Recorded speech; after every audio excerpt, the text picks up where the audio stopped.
Welcome to Shri Shri দর্শ মহাবিদ্যা মাতা মন্দির। হিন্দু পুরাণ মতে দেবী সতী যখন জানতে পারেন যে তার পিতা দক্ষ প্রজাপতির আয়োজিত মহাযজ্ঞে সকল ত্রিলোকবাসী নিমন্ত্রিত হলেও তিনি ও দেবাদিদেব মহাদেব এই যজ্ঞে নিমন্ত্রিত নন, তখন দেবী সতী বিনা নিমন্ত্রণে সেখানে যাওয়ার জন্য অনুমতি চাইতে যান মহাদেবের কাছে। কিন্তু মহাদেব সতীকে অনুমতি না দেওয়ায় তিনি মহাদেবকে ভয় দেখানোর জন্য স্বমূর্তি ত্যাগ করে 10 দিকে 10 মূর্তি ধারণ করেন। আর এই 10 মূর্তি হলো অ্যাকচুয়ালি 10 মহাবিদ্যা। মায়ের এই 10 মূর্তি হলো মা কালী, মা তারা, মা ভুবনেশ্বরী, মা ভৈরবী, মা ছিন্নমস্তা, মা ষোড়শী, মা ধূমাবতী, মা বগলা মাতা, মা মাতঙ্গিনী এবং মা কমলা। আর এই মায়ের 10টি রূপই একসাথে পাওয়া যাবে বরানগরের রতনবাবু ঘাটে গড়ে ওঠা ঐতিহাসিক এই মন্দিরে। এছাড়াও আছে নিমকাঠ নির্মিত অনাদেশ্বর শিব।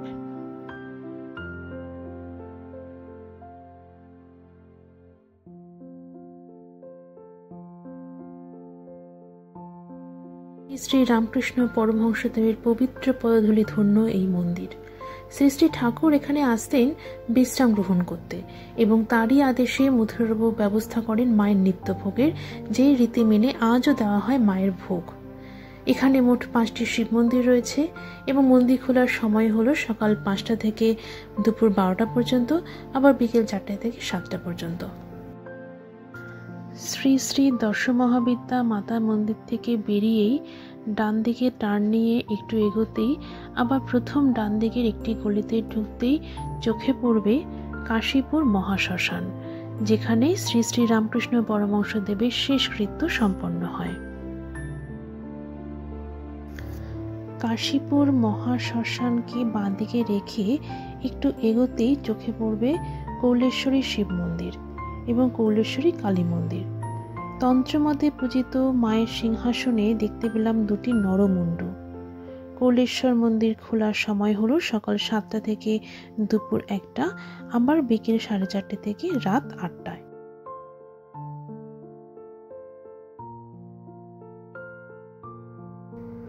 কৌলেশ্বরী মন্দিরকে ডান দিকে রেখে 2-5 পা এগোতেই চোখে পড়ল প্রামাণিক কালীবাড়ি।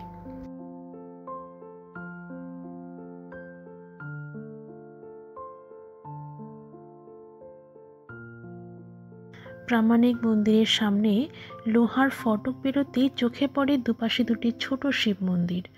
আরও একটু সামনে এগোতেই দুপাশে 2টি বড় শিব মন্দির পড়বে, আর মূল মন্দিরের ঠিক সামনেই আছে একটি বড় তুলসী মঞ্চ। 1853 খ্রিস্টাব্দের মাঘী পূর্ণিমার দিন প্রামাণিক বংশের শ্রী দুর্গাপ্রসাদ দে ও শ্রী রামগোপাল দে কর্তৃক প্রতিষ্ঠিত হয় এই মন্দির এবং এই মন্দিরের অপর নাম হল ব্রহ্মময়ী কালী মন্দির। ঠাকুর শ্রীরামকৃষ্ণ পরমহংসদেব বেশ কয়েকবার আসেন এই মন্দিরে। ঠাকুর এখানে ব্রহ্মময়ী মাকে বলতেন মাসি।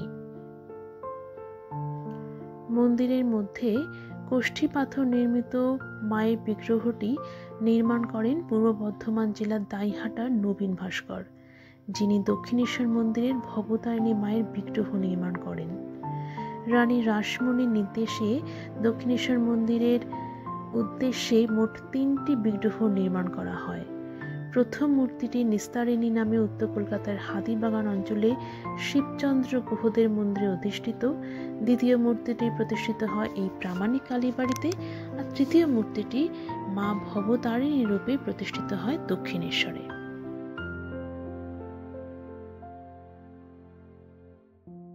শ্রী শ্রী দর্শ মহাবিদ্যা মন্দির, কৌলেশ্বরী মন্দির ও প্রামাণিক কালীবাড়ি ঐতিহাসিক এই 3টি মন্দির খোলার সময় ও কিভাবে আমি পৌঁছলাম তা অলরেডি মেনশন করে রেখেছি আমার ডেসক্রিপশন বক্সে।